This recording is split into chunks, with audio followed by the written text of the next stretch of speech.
Hey, welcome to episode 14 in our Sermon on the Mount series. Over the past few months, we have journeyed through some stunning landscapes throughout northern British Columbia, the Yukon, and the rugged, wild southeast Alaskan area. And all the time, the whole point was to bring the Bible to life in a way that is interesting and engaging and relatable.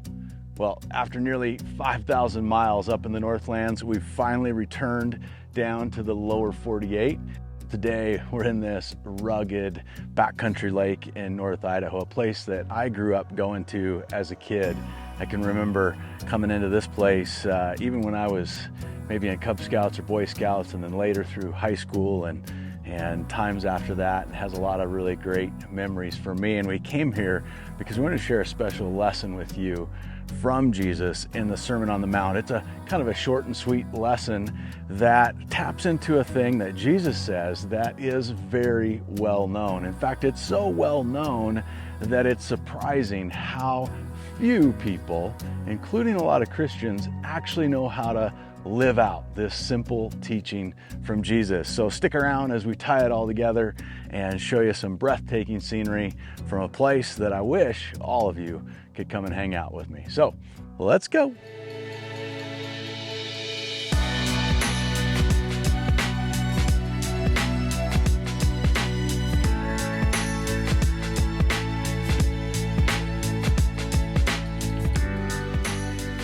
So it was actually in a remote mountain lake like this that I took my kids camping one time. We did a lot of that when they were growing up, but at one point I had a few of my boys with me. They're probably 7, 9, 11, somewhere in there. And we backpacked into this remote lake. It's very similar to the one right behind me. And we spent the night and set up camp and had a great first night. Woke up the next day and got excited to go up a ridge and scramble up over these boulders onto the trail to go over into another couple of lakes behind the ridge in the distance. And so we thought we were gonna do a little exploring. We got way up in there. Long story short, it was frozen when we got up there. It wasn't that great, and the kids were exhausted and tired and wet, and we decided to hustle and make our way back down the trail. And on the way back down, we were cutting through some patches of snow and decided to take a shortcut to make a quicker work of, cutting off a section of the trail and hustling back down to our camp at the lower lake. Well, I didn't realize it, but I dropped down off of the ridge much too soon. And because it was snowy and all the willows were turned down, it was really easy to slide down really quick. And we went from tired, exhausted boys not having fun to boys actually having a blast. And so we were skiing down on our bottoms and our feet, and we covered a lot of ground really fast. In fact, too much ground before I realized I don't think we came down in the right section. We were actually well away from the section that we were supposed to come down in. And so after a lot of calculating, we figured out that we had to turn around and go all the way back up this crazy steep thing. And so with some very tired, very grouchy kids that were just wore out, wet feet, wet boots, a 7-year-old I just ended up sticking right in my backpack, and we hiked and hiked and hiked until we finally got back up to where we left the trail to take our shortcut, and doubled back down and eventually made it back down to our original campsite. And man, let me tell you, did we ever celebrate. I think we ate everything we brought for food and had a big old huge fire. And the kids, it was for them, it was like being rescued from, a month lost at sea, because they never thought they were gonna make it back to camp. It was not the greatest experience, but in hindsight, it's turned out to be one of our favorite family memories. They love to give me a hard time about it, and we talk about how we barely survived the wilds of North Idaho. And good times, good memories. I shared that for a reason. Stick around and it'll make sense. Wow, come on. Whoa! You see that?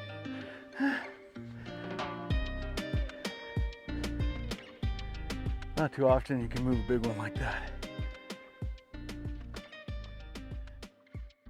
Well, I shared that story because I wanted you to have a visual to help you understand what Jesus is really teaching in Matthew chapter 7, verse 12. So you're just going to have to hang in there with me and trust me that this is all going to come together. At least I think it's all going to come together. All right, let's look at Matthew 7, verse 12. It's one a lot of people are familiar with. Here's what he says. Do to others whatever you would like them to do to you. This is the essence of all that is taught in the law and the prophets. This is a phrase that is known throughout the world as the golden rule. Everybody's familiar with it. And it's one of those phrases from the Bible that even people who are not Christian have probably heard of the golden rule. They may have even grown up in a home where their parents taught them the golden rule. Do to others what you want them to do to you. Just because it's a simple statement from Jesus and it's really familiar for a lot of people doesn't mean that most Christians just automatically know how to do what Jesus is teaching here. A lot like my mishap here with my boys at a lake like this, the real problem came because I had been to that lake so many times and I'd been in that area so many times. I thought I was more familiar with it than I actually was. And so I just sort of assumed, because I was so used to going there, I just assumed that I knew the right way. And I think a lot of Christians approach this passage the same way. They think, oh, I know this one. I've heard it a million times, so I think I'm supposed to just do this. This is how I do it, right? And the way that most people apply this particular verse is actually probably not even right.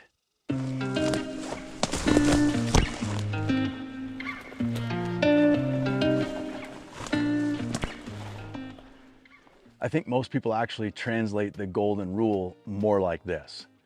Don't do bad things to other people because you wouldn't want them to do bad things to you. Or maybe they play it out like this in their head. I'm not supposed to say mean things to other people because I wouldn't want other people to say mean things to me. Now, here's the thing, if you're not paying attention, that sort of sounds good. It even kind of feels like the right way. A little bit like me and the boys sliding down that wrong way down the hill way too far, and until you realize, well, this is way too easy. This isn't the right way. Well, you see, not saying something mean to somebody, it's not that big of a deal. And not being a jerk to somebody or doing something bad to someone, it's just not that hard to not be a jerk, at least for most people, I hope. But it's also not what Jesus was teaching. The law and the prophets aren't summed up by people passively holding back, by just not doing bad things. There's more to it than just not doing the wrong thing.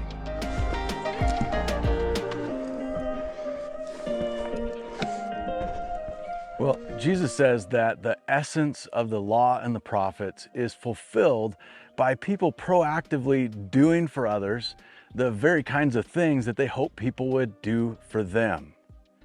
You see, there is a huge difference between somebody who believes something but doesn't ever act on it, and somebody who believes something and then actually walks it out. In this passage, Jesus was imploring his followers to put themselves in other people's shoes and then ask themselves, what would they hope that somebody else would do or say to them in that situation? Then, here's the really important thing, don't miss this part, actually go and do it.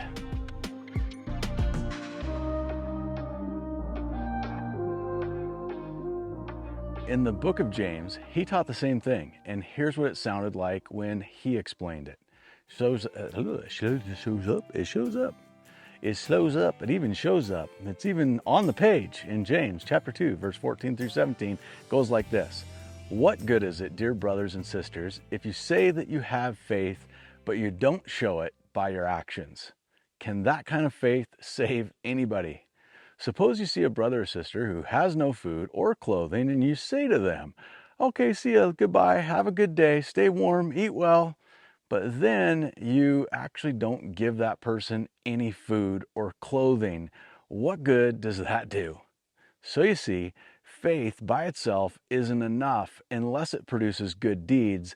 It's dead and useless. So that's just James busting out another way of saying essentially what Jesus said with the golden rule: do to others whatever you would like them to do to you. You see, Christianity isn't about having a passive belief in something. I think people sometimes say things like, well, my faith is between me and God, or I believe in God, but I don't really have to go around acting like it. It's not like I have to be all outwardly religious and everything. But what Jesus and James are both pointing out is there's maybe something a little off with that way of thinking. It might not actually be what they had in mind. You see, being a Christian is more than just believing in God and believing in the Bible or believing in Jesus. It's actually a life devoted to learning what Jesus taught and then acting on what you're learning. It's faith and action. With either one of those missing, you're not really walking out being a real Christian.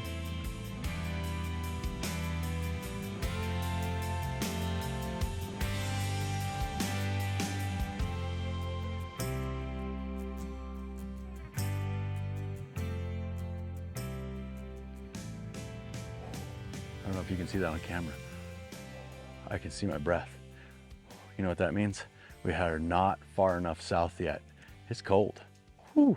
Hey, before we tune out here and do a little exploring and work our way back down to the truck, I've got some really exciting news to share.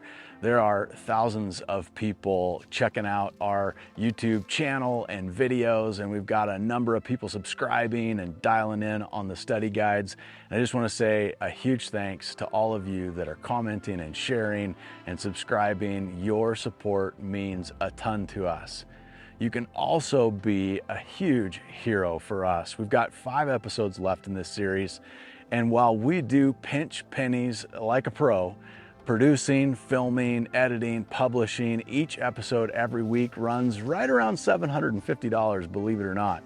And your support is really the secret sauce that can keep us going. So could you consider sponsoring an episode with a one-time donation of $750? It would really help us keep spreading God's word in a YouTube digital medium friendly way. If that doesn't fit your budget, no problem at all. Anything you could do, even a recurring donation of $50 or $100 or whatever amount you're comfortable with, makes a massive impact. Every little bit counts, and we're really grateful for your support. In fact, we are super grateful for the support of those that are already generously giving. Thanks for being a part of our fantastic community and helping us share the gospel far and wide. All right, that's what we got for you this week. We're going to see you next week from wherever we are out there. And I hope it's warmer.